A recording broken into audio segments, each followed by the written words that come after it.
Here with CGTN's China Up Close tour, and we are in Fujian Province, which is on China's southeast coast. Now, we are joined by a group of foreign media professionals hailing from 18 countries across the Asia Pacific, and together we've been touring the province and finding out about the stories of Fujian's development.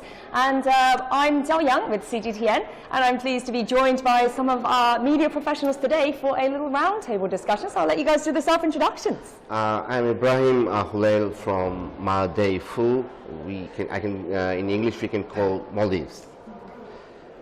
Hello, I'm Modna Dhakal from Nepal. I work for a newspaper called The Rising Nepal, and I also lead a group of journalists. It's Nepal Association of Financial Journalists.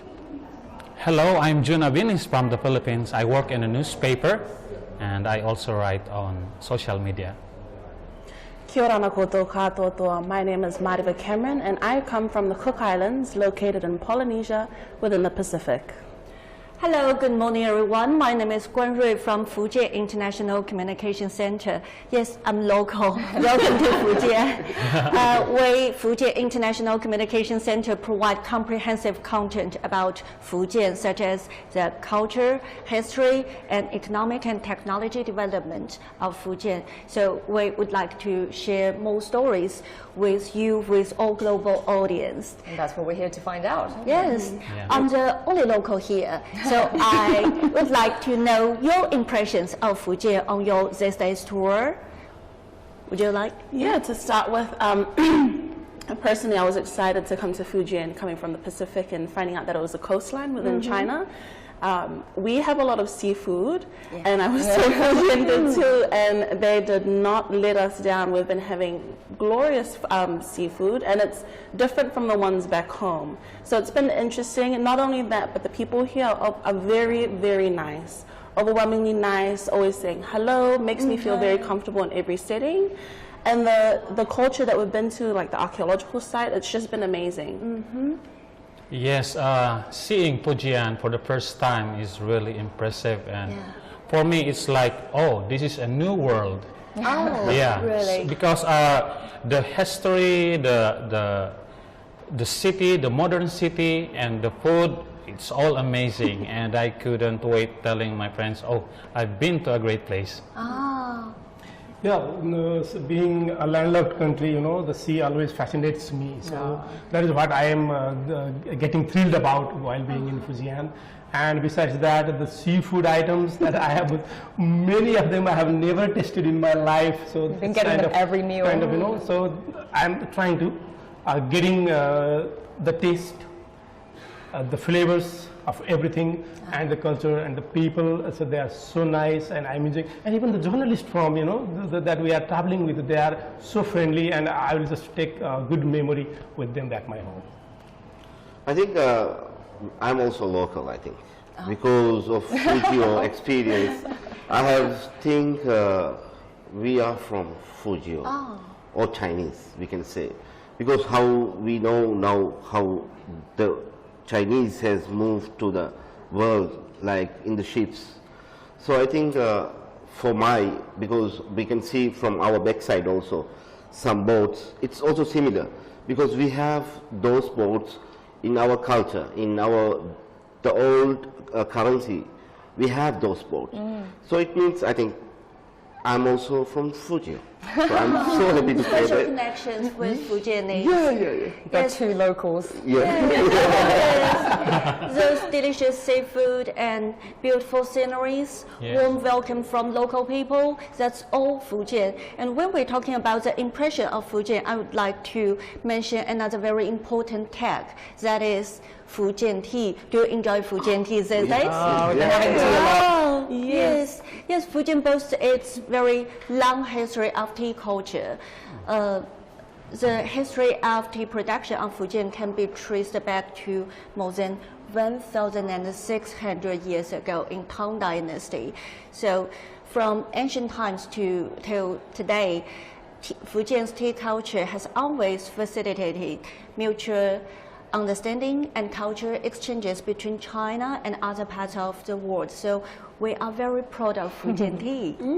I think it's like only to fair mention that to you. I get to have a little input on this Fujian impression too, because Yeah. I'm from, I work in Beijing, and I'm from originally the northwest of China. So coming in, I think my first impression was just how lush this area is. Flying in, did you guys remember looking out from the window? And it was just green mountains, right, surrounding the little city of Fuzhou, which really isn't little, and then the massive coastline. So you can just see instantly coming in just how abundant in natural resources this province has. That is what I felt as well, because we try to boast ourselves that Nepal has 45% land area covered by forest. And when I land here, I knew that 70% area is covered by forest. So I got intimidated by Fujian, so that's a good thing. And a massive coastline as Just well. like which is like 3,000 the kilometers. invention of jasmine tea before 470 years ago by Fujian, right? Yeah. So I think I like the tea a lot. They have various tea, like white tea, oolong tea, black tea. Yeah. But even learning that Fujian was the first for the Silk Road by water, and the commodity was tea, and that's what led to Fujian's development and riches that we see today. That was very interesting. And so we've been seeing a lot of very interesting places, I think, and also I've been very impressed by a lot of these sites that we've been visiting, a lot of the industries in Fujian. And I think we all really enjoyed the Ningde fishing village, right? So it's fascinating. It's completely out at sea. I hadn't expected anything like this. Had to take a boat to get there. And now, I mean, fisheries, marine economy accounts for something like over 270 million US dollars of global GDP. So this is huge, and apart from Nepal, I think it's a huge industry in your countries, right? So what impressed you about this place? Like, what was noteworthy? For the first expression for me is the place is just like 714 square kilometers. It's bigger than Maldives, I can say. We have 289 square kilometers, so the place only itself is 714 square kilometer. So big, and they maintain the place very well. So I'm very impressed with the yellow crocker, we say, right? Yes, It's so delicious, and I love it. Yeah, seeing the magnitude of the project, and it's large, it's huge, and the modern technology and the materials. I've been into aquaculture myself, and it's not easy. So when I saw the place, wow, this is perfect. I could say that there's a deep planning on it, because it was surrounded by big mountains, so protected from winds. And then the materials used, and it was clean, and the fish species that is being cultured was perfect for me. So it's like, wow, this is something that we need to learn, because I come from a place where we are basically a fishing country, but we're not able to make use of the technology. Where 40% of our catch came from illegal fishing. So I thought, oh, this kind of practice must be adopted in a place like mine, because we need to conserve our waters for future generations. So we could adapt this technology, this kind of project, so massive that it feeds millions of people, and then without harming the sea surroundings. So I said, oh, this should be shared to the world. And I'm impressed with that. And Moreover, when we were there, you made an observation about what's powering this whole fishing village. Yes, so my first impression of the place was, for me, the size, obviously, like we've commented on, but also because I come from the Pacific, where we have large tidal waves, rough currents. In my head, I was like, how is this possible? How is there a floating village, fishing village, just calm, the whole time? And mind you, we were in the middle of rough weather. It was pouring down. All of us got drenched. And when I was there, I realized that it wasn't necessarily within the ocean, but a bay area. So they had calmer waters. And then it was so awesome to see. We went up to the highest point to give a bird's eye view. And then I noticed all the offices that are floating on the water have solar panels, have smaller wind turbines. And then so I was like, oh, so is this place completely renewable energy? Because how would this be on the grid, being a floating fishing village? And then I was told, yeah, it is. And I was thinking, wow, what a way to make use of nature Right. and to power this whole thing, because you have to remember, for the Pacific, we really just have wet and dry seasons, and I have to say, it can get really humid and it can get hot. And I know Fujian experiences the same thing during summer. The humidity, the heat. I mean, back home, all everyone wants to do after work is just go to the beach and swim. So I can nice. so I can see the necessity to, you know, have aircon within the offices because your temperatures reach so high, but also maintaining, you know, the quality of fish that are caught. So that was a big impression. And one thing we were talking about there is 5G. You know, the wind turbines and the solar panels is powering 5G networks right out there at sea, right? Yeah. And that's making the whole fish farming process so much easier for the people out there, because it means that they can do things from a tap of their phone instead of having to be out there in the elements all day. High technology is so important, and the eco-friendly fishing farming is also very crucial for the yellow croaker there. I would like to share some story about this yellow croaker.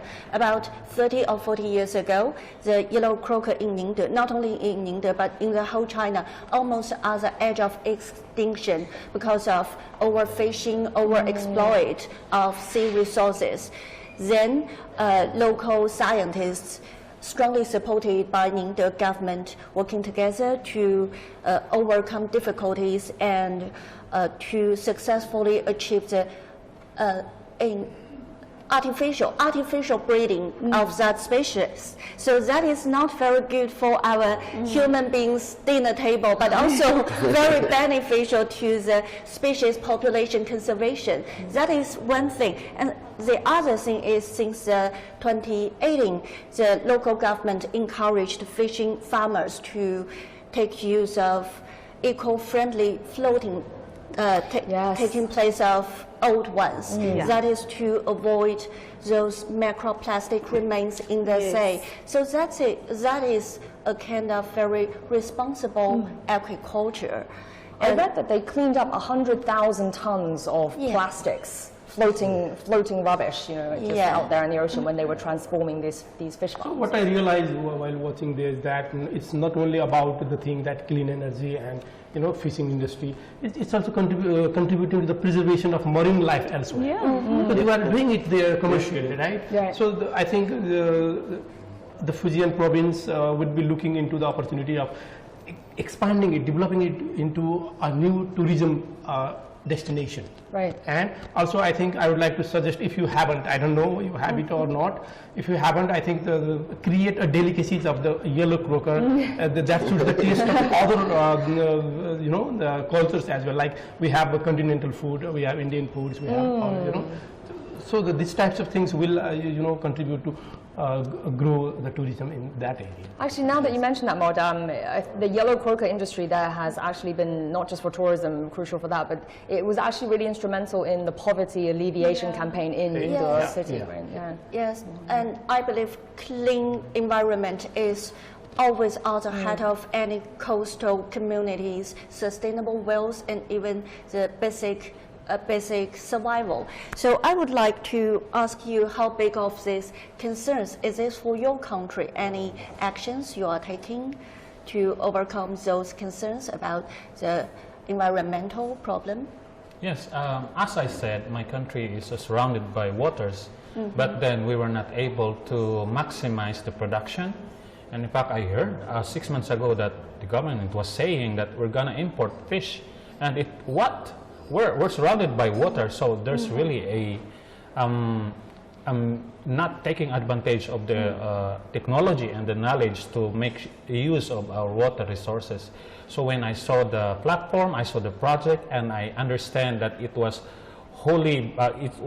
really well planned and integrated to all aspects in economy. I said we should learn from this, because Philippines, we have plenty of waters, millions of hectares, but then we just relied on the traditional fishing and, you know, wasting our opportunity to make use of our resources. How big is the fishing industry in the Philippines? Right now we export tuna, but the problem is we don't have the facility to preserve the fish. So, you know, we have just wooden boats going to the sea, and after after reaching the ports, it's exported the same day. So there is really no direct impact to the local economy. It's just like, okay, we fish and then to the port and then it's sent to Europe or Japan so there was less impact. So we should learn more about the way this kind of project was done so that it will have an impact from the fishermen, the local economy, not just, catch it and, freeze it and send it. So we should learn from it. Yeah, because fishing isn't an easy feat. I mean, for the cooks and for other Pacific Islands, we go out ourselves, catch, come back for the locals, resell. And the trend that we noticed was during the pandemic times, fish was so cheap and it was so luxurious for all of us locals because it was affordable for all of us. And then as soon as everything, we came out of lockdown, tourists were coming back in, the prices skyrocketed again because, the lack thereof, it was a really finite resource, and the hotels were getting them, restaurants were getting them for their customers. But yeah, just for the environment, I don't think I just speak on this for the cooks, but for the whole of the Pacific, how being sustainably, and all your practices is very detrimental, not just for the Pacific, but for the whole world's future. I mean, the environment, the Pacific always says this, we are the least contributors to carbon dioxide emissions, yet we are on the front lines and experience everything from sea level rise. I think I'm the lowest in the sea. Lowest elevation. Yeah, because we have just like 3 meters. And our ocean is 99% is ocean, 1% is water. So we are just like of climate changing, we have some. And for me, for the fish farming, I love to see that. And we have to learn, just Mr. Jun also said, we have to learn from China. If we have money also, we can't do it. But we have to ask with China how they do. And we have to learn a lot from there, actually.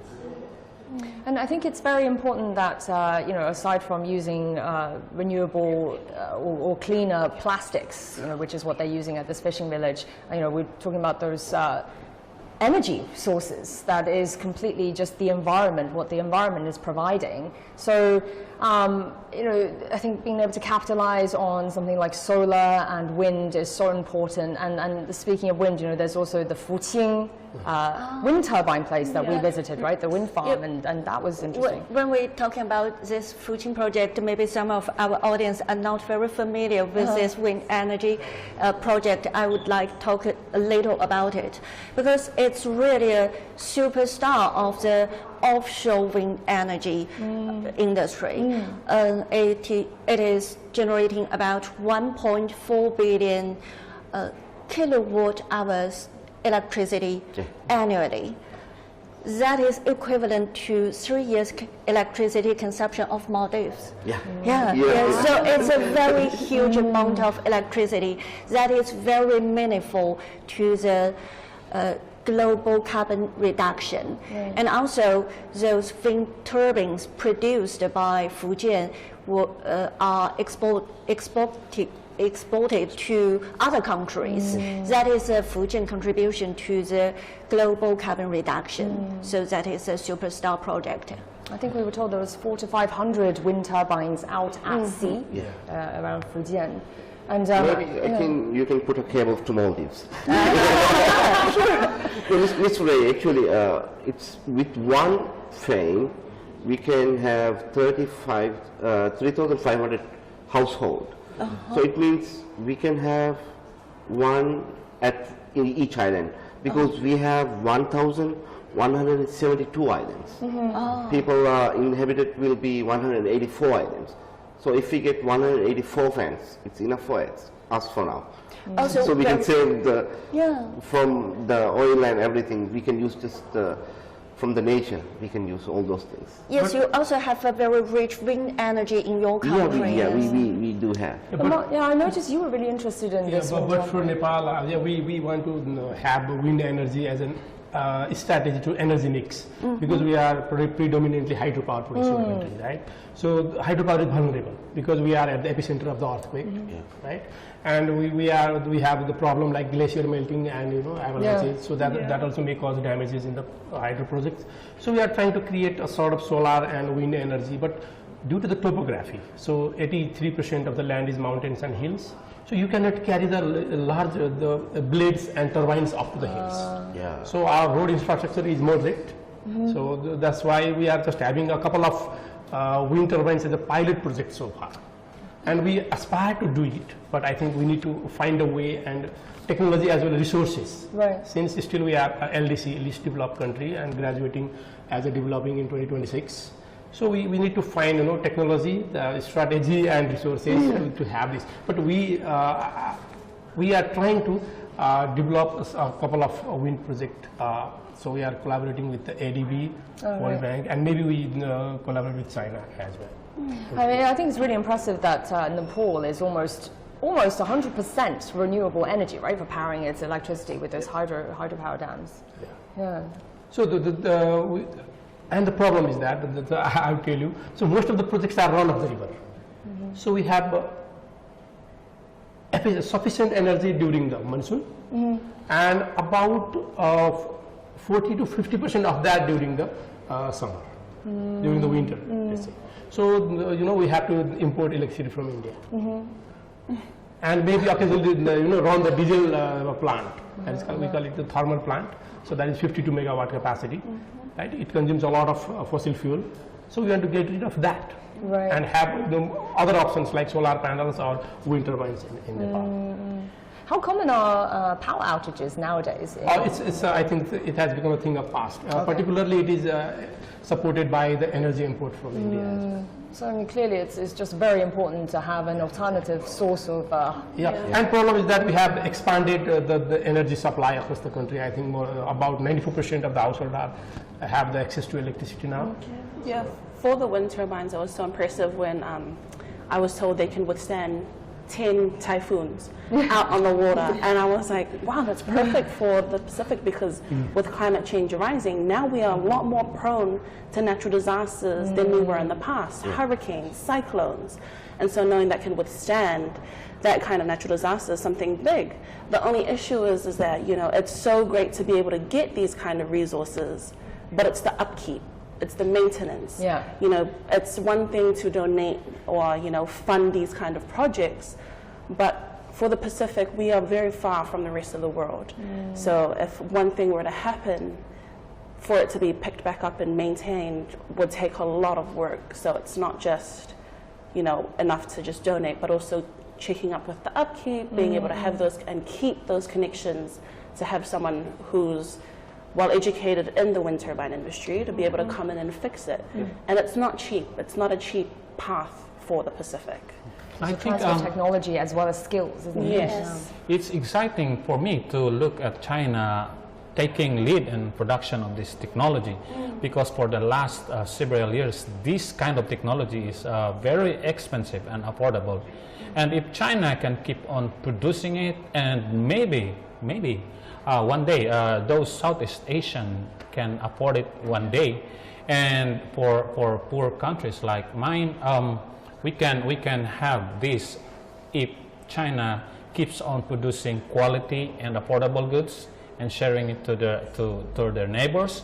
Because for the longest time we only see this as a feature for selfies and tourism. But if the production of this will gets momentum, and then it becomes affordable for poorer countries, I think many of the island countries like mine can benefit it, especially on those areas with the tourism. And then the visitors keep complaining, there's a brownout or there's blackout. So I'm excited for it, for the future, because as of the time we understand it's still on the beginning stage, but hoping that this kind of green energy will become a mainstream in the future. Like June said, we are trying to reach out to China as well. So a memorandum has already been signed between the two countries for the energy cooperation. So that is not far. The future is not far that we could see transmission lines crossing the Himalayas from Nepal to China, and we are having actual energy cooperation in the days to come. Yes, when we're talking about those green energy, it also links into the pressing need of mitigate the effect of climate change. Yes, we as human beings, we are facing the same challenge here, like Nepal with very high altitude, you may face the threats of flooding and landslides, and for island countries you may have worries of the sea level rise. Yes, China has made cooperation agreements with Pacific Island countries, also with Maldives. So what impact have you seen personally, and what kind of cooperation can China and your countries can do more to overcome those challenges? So may I begin? Yeah. What I see is that whenever there is a glacier melting in Nepal, the problem will be seen in Maldives. Right? Because it will contribute to the sea level rising. And being a mountainous country, we are having, as you said, floods, inundation in the plains, and landslides, and there were droughts, and there were wildfires. This year, Nepal witnessed, I think, more than 700 wildfires across the country. So it means, so we are having problems. So not only for the human being, people are losing their livelihoods, right? People are getting trouble due to the landslides and forest fires. They have been killed at locations, and as well as it has creating a problem for the natural life as well, the wildlife. So the animal extinctions, the mosquitoes climbing up to the mountains, up to the Himalayas. Yes. We have seen mosquitoes in those areas where they were never seen before. So it has creating a new kind of health problem, health challenges to the people. And government has to spend a lot of money to counter it, to fight with the new sort of health challenges in the country. That is why I think it's not only for the Nepal, and we are trying to connect the world. A decade ago, our cabinet meeting was organized at Kalapathar, above 5,000 meters from the sea level, just to create an awareness to the world that look. So Kalapathar used to be covered with a thick snow before, but there was no more snow. Kalapathar means black stone. Now you can see the black stone, no more snow. So if this continues to happen, so it will create a lot of problem, not only for Nepal, but for India, Bangladesh, Maldives, Sri Lanka, and many other countries in the region as well. And since Himalayas is also called the largest source of fresh waters in the world, right? For China, Tibet, Nepal, Pakistan, India, Bangladesh. So I think we need to preserve that. And to preserve that, we need to fight against the climate change. And Ibrahim, I mean, you were saying Maldives has the lowest elevation, right? Yeah, So I mean, sea level rising is a huge because threat. of the high waves. Nowadays, today we are having 10 feet waves there in the sea. So it washes away the waves of the beaches with the wave and high waves. The currents wash the beaches. So day by day, the island getting more smaller. We have small islands, just like 1 kilometer, 500 meters, like tiny dots. Sometimes we can't see in the map also our country because of we are so small. But I have seen in Fujio, in one map we have seen. Maldives is there. So that's why I'm telling we are Fujio also. Grandfather will be maybe in here. So, but we are also we are learning, we have a company from, we have a bridge called China-Maldives Friendship Bridge. So in there we have been testing a pilot project with solar panels. So it's also done by Chinese company. So we are also learning from China how to do these things. I think it will be safe for other people, for other countries or islands that we can save and we can show how to do it. Actually, we are a little poor actually in the country, but we can do something. Like to see how the Chinas are doing it. Yeah, we need more international cooperation to overcome those challenges. the world. It's Yeah. our world that Yes. we're facing, right? Yeah, Correct. Back to all of us. And so that's where the 1.5 to stay alive comes in. If you've heard that, which is, you know, temperatures are expected to rise by 2 degrees, and we're all trying to work together to ensure that the increase is at least 1.5, because then that leaves room for our survival. As soon as it hits 2 degrees, we're done for. Yeah. And so for the Pacific, I mean, like the Maldives, we have Tuvalu, Kiribati. Tuvalu had to become the world's first digital nation and upload their culture online because of their sinking. And then it's not just, you know, the impacts on land, but it's also impacts on culture and heritage, because I often hear from Pacific Island countries that they would rather die with their island than have to migrate, because you lose your home, you lose your cultural lose your ties. heritage. Yeah, culture, exactly. everything, right? Yeah. You're spiritually connected to where you come from, and so that's one of the big issues that we're facing. And I know FSM, Federated States of Micronesia, were just here about a month ago, and they signed an MOU for climate change development with China. I'm not too sure as what that entails, but you know, I'm seeing that those collaborations made, and I have to say, just being someone who's come to China for the first time, my outside perspective on China is still 1,000%, you know, big manufacturing company, all this carbon dioxide emissions. But then I come here and then I realize majority of the vehicles on the street are electric vehicles. Yeah. It's not, I can turn left and right and I see charging stations. I see renewable energy sources almost everywhere. Like, I would not have expected to be at Ningde, the fishing village, but there it was. And so I do see commitments being made by China to, you know, help with global commitment to reduce carbon dioxide emissions and to help towards, you know, prolonging our life on Earth. But it's just a matter of, is it enough? Right. Yeah. Are we all working together? Yeah, Because yeah. China can't be the only one putting their foot forward. Yeah. But is it a big enough step?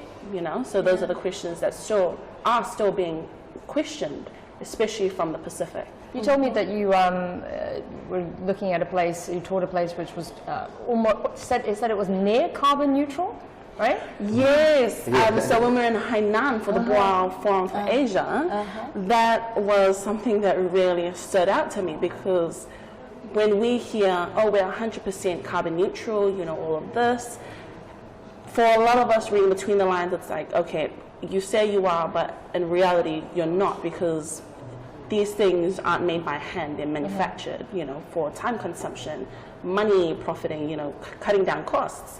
And so when we were in Hainan, we saw all these carbon neutral stations where rubbish bins, you just put it in and it automatically sorts itself. And so what stood out to me was someone saying, oh, we are near carbon neutral. And I was like, oh, can you elaborate on what you mean by near carbon neutral? And so they took responsibility of the fact that they aren't 100% carbon neutral, because a lot of the products that they were showing us and what we were using was manufactured, still contributed to the climate crisis with carbon dioxide emissions.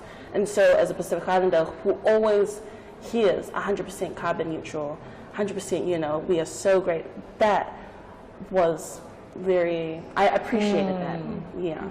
Actually, so you mentioned the electric vehicles. So I just want to bring June in here, and because when we were touring that CATL battery park, right, we were discussing about the use of the prevalence of EVs in the Philippines, and you were saying it's a very small percent. And so, you know, what are some of the obstacles there to more wide use of EVs? Yes, as you know, my country is fragmented islands, so there's big, small islands and not interconnected. And then when I left, I could say that every 20 vehicles you'll be lucky to find one EV.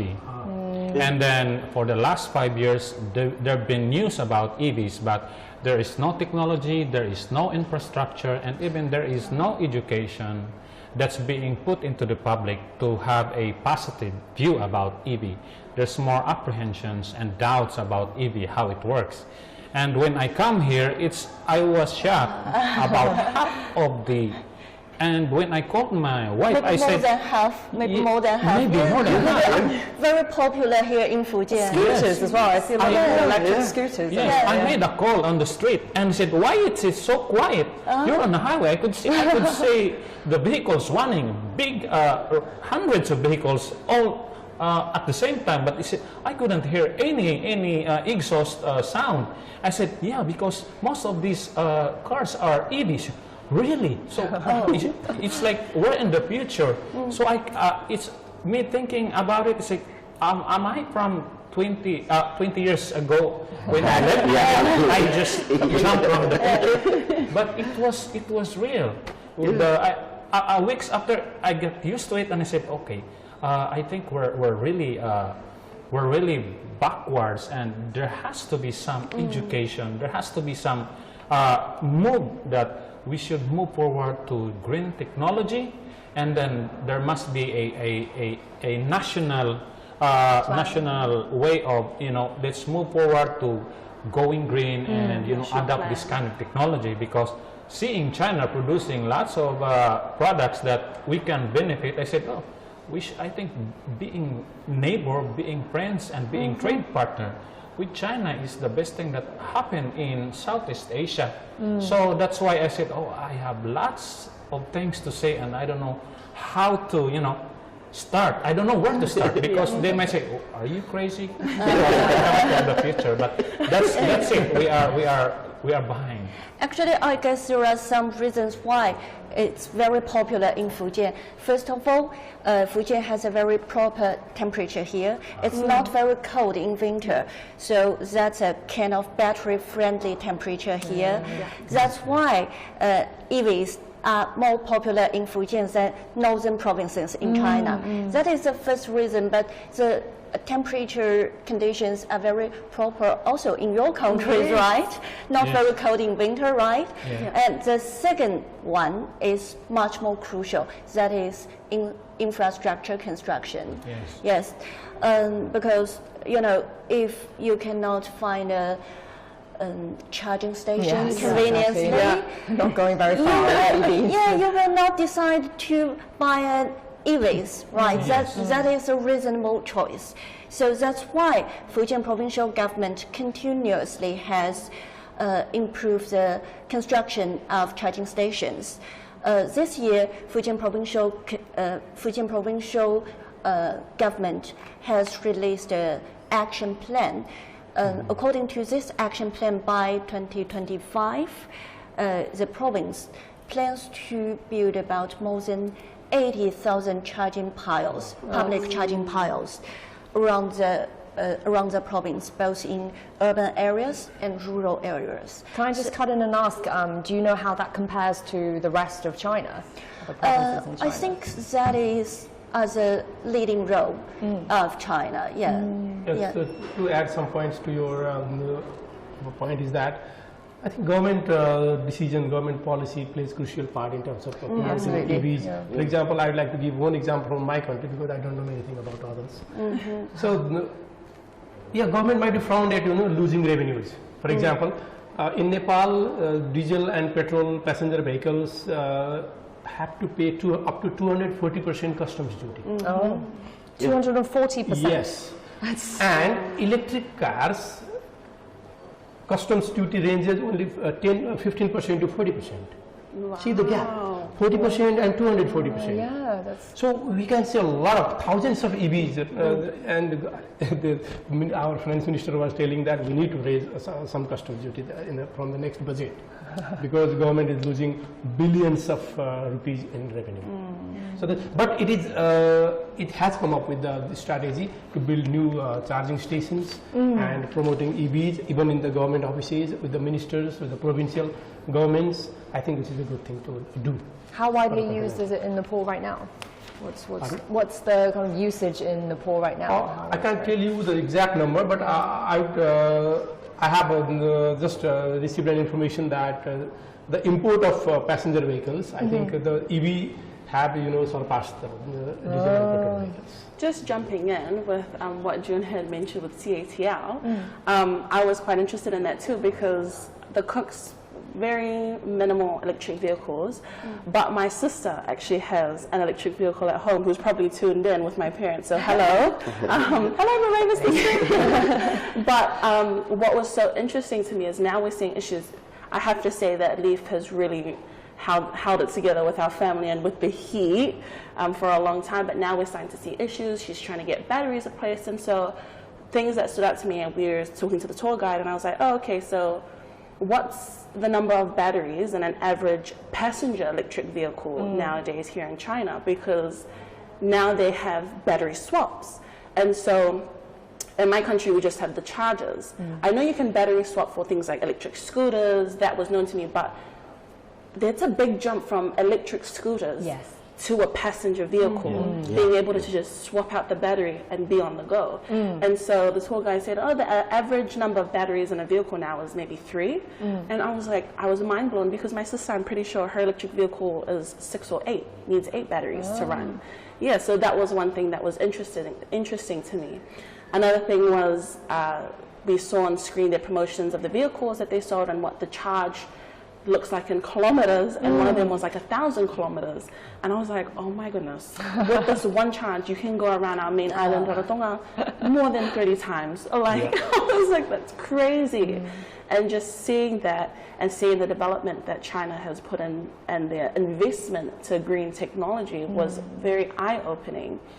And yeah, the battery amazing. swap system is great. It's making things so convenient in Beijing. A lot of the taxis are now new energy, and then so the taxi drivers were telling me they, instead of having to charge and wait for the battery to charge, all they do now is find in their apps where the nearest battery swap station is, and then they can just keep going. I think, Sorry, what is the greatest apprehension about the customers in Nepal and elsewhere? It's the battery life. So it's a very expensive, kind of 2.5 million rupee in Nepal. If you want to replace a battery, you have to spend 2.5 million rupee in Nepalese currency. So that is about thousands of US dollars. Wow. So in that case, if you have a swap system, so you get rid of that worry. Right. I think how they charge fast. I think it's 1 second, 1 kilometer. That was that's the end. In my country, we have an island. Actually, the first thing is we have to do a very good plan by Chinese actually. But when we do, because it's go here and there, we don't go the straight way. Because we have an island called Winigili. We don't have vehicles there, only batteries there. But we don't have charging station. And there are so many things like that. Only private people, they put the cable outside the road and they charge the vehicles. So we have a Winigili, we call that place. It's very close to the capital city. But we started one island that we call hybrid cars. So we started like that. But after we having the bridge, now that plan is also gone, finished. So I think we have to maintain, we have to sustain, and we have to do some rules and regulations about battery cars and everything.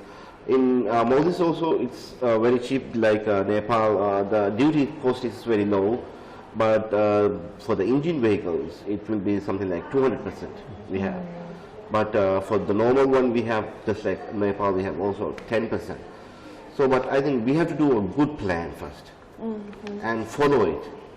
I think we are having a bridge to the Winigili also, but maybe it will be sustained or not, we also don't know, but we have to do a strict rule on those things actually. It's absolutely what June was saying, it has to be a government push, right? And for me, when I come here, for me, my mind was, the question was, is it sustainable? Because we still have doubts. But when I get to the CATL factory, I said, oh, it's more than just sustainable. They're way ahead. The question is not, is it sustainable? Is it how convenient? And when you charge it for 1 second kilometer, I said, oh my God. So we are on the first question and they are already answering the 100th question.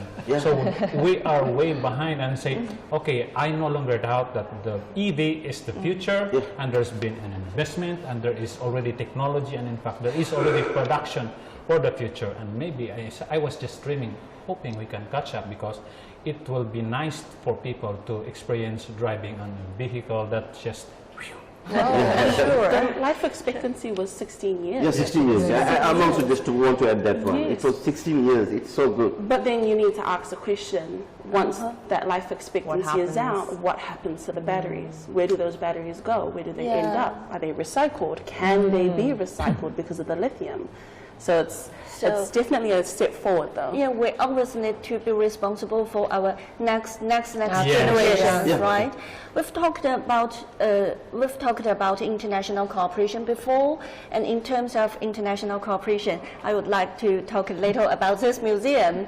It's Quanzhou Maritime Museum, featuring the exhibition of culture and economic exchanges and mutual learning along the maritime Silk Road. You know, Fujian was the starting point of ancient maritime Silk Road, also at the core of the 21st century maritime Silk Road.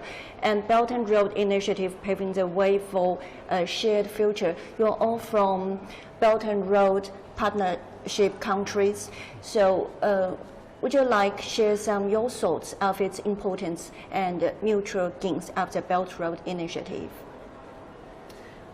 Personally, I don't think the Cook Islands have signed an MOU with the BRI, but from my perspective, I could be wrong, I'm not so much up to date on that, but from my perspective, it seems to be working out for a lot of countries, and we've had lectures on it. I do know that there were questions raised by other nations regarding risk of debt, etc., but listening to basically giving the proper structure and the outline of it, it does look beneficial for a lot of countries. What are your guys' thoughts? For me as a journalist, I think the Silk Route, we call for that actually. I don't have much more about it, but I want to tell my government, be friendly with China. You can do business with China. You don't have to cry. Earlier you have cried a lot, so don't cry. You can go further and more. You have a good future. If you do a Silk Route with China, it will be more good, I think. Maldives was one of the first countries to sign on to the Maritime Silk Road Agreement with China. And I think for Pacific Island countries, I mean, the economy is largely held back by the fact that it's so geographically isolated. Yeah. So, I mean, having connectivity, which is what all the Belt and Road is about, I mean, that would make sense. That makes it was awesome to see that FSM recently signed on, and I think Nauru as well from the Pacific. For Nepal, I think we want to be a land bridge between India and China. And also we want to explore the Eastern European countries and the Central Asian countries through China. So there have been, in 2018, during the visit of presidency, Nepal and China signed a memorandum for trans-Himalayan cross-border connectivity. So I think both the countries are working on it. And a couple of months ago, I think 6 months ago, there was a team from China to study the pre-feasibility of the construction of the trans-Himalayan railway. So if that happens, I think that would be the largest project under the BRI. And also it will be beneficial for China as well, since Nepal borders with Bihar and Uttar Pradesh of India, which combined have 350 million population. So it's growing at the fastest rate, about 10%. So it's the income of people is increasing. So that could be a good market opportunity for both Nepal and China.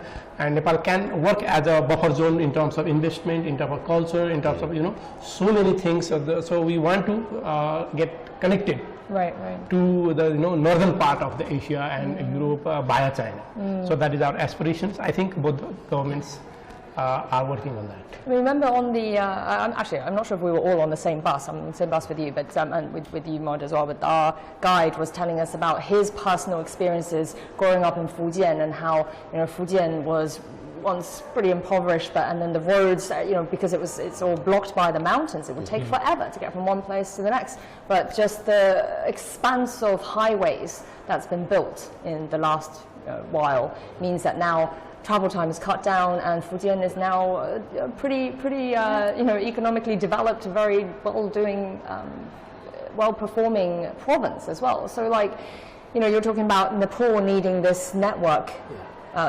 national rail and road network. Why is it so important for national development?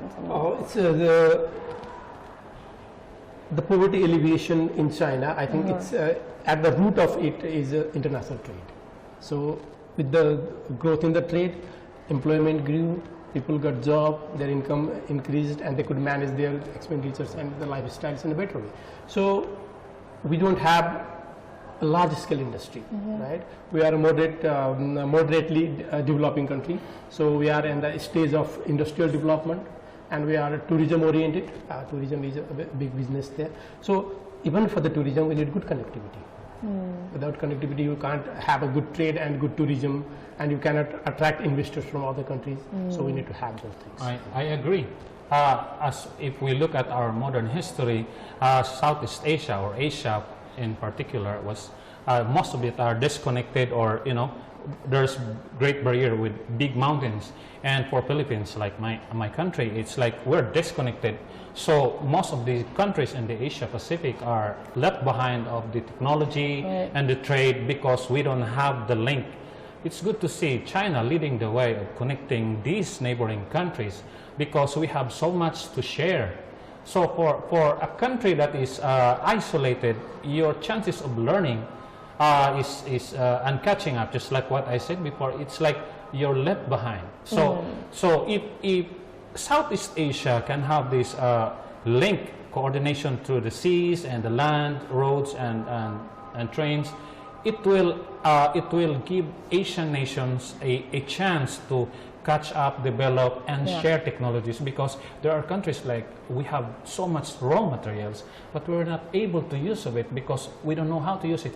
But if you can give us new technology and we give you raw materials, the whole of our particular area will develop and catch up. Unlike Europe, they are connected, and once technology is here, you just ride a horse and then, hey, we have this new technology.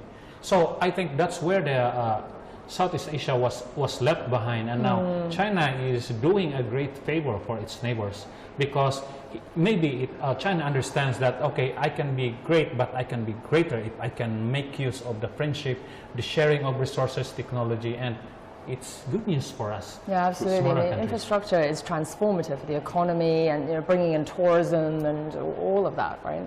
Yes. Yeah. Speaking of tourism, you guys have been enjoying your trip. I would like to share a story of Fujian's promotion event to Maldives. This February, Fujian Province has made a public event of tourism promotion, right? Yeah. It really made a hit in the capital of your country, right? Yeah, it was in the capital. Yeah, I have seen some videos also. I have been there, and because the Maldives is just like every time I say, it's not so big. If you do on the west side, we can hear from the south.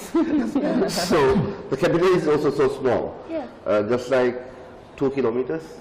So when you are driving at that time in the artificial beach, I was just passing there and just taking some movies, and it's a good event. I love actually. I believe tourism and culture exchanges are always a very good way for people-to-people exchange. Well, that's exactly what we're doing right now. So maybe you guys can go back and then maybe organize something like this for us, so we can visit all of your countries. Sure. Right? We can do this round table again somewhere else. In a beach. Yeah. Oh yes. In the beach. Yes. I like that idea. These lights, we've got the sun blazing down. Bring your Maybe sunblock. next time some of In your a shallow water. families and some of your friends will come to Fujian as a tourist next time. Yes.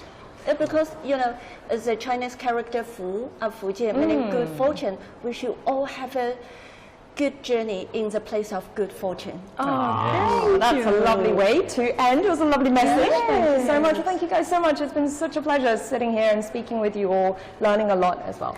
Thank you for having us. Thank you for having us. Thank you so much. Yeah. And thank you all so much for tuning in and joining our little roundtable discussion. And we'll be bringing you more from Fujian later throughout the week. So do stay tuned to CGTN. Welcome to Fujian. Bye. Bye-bye.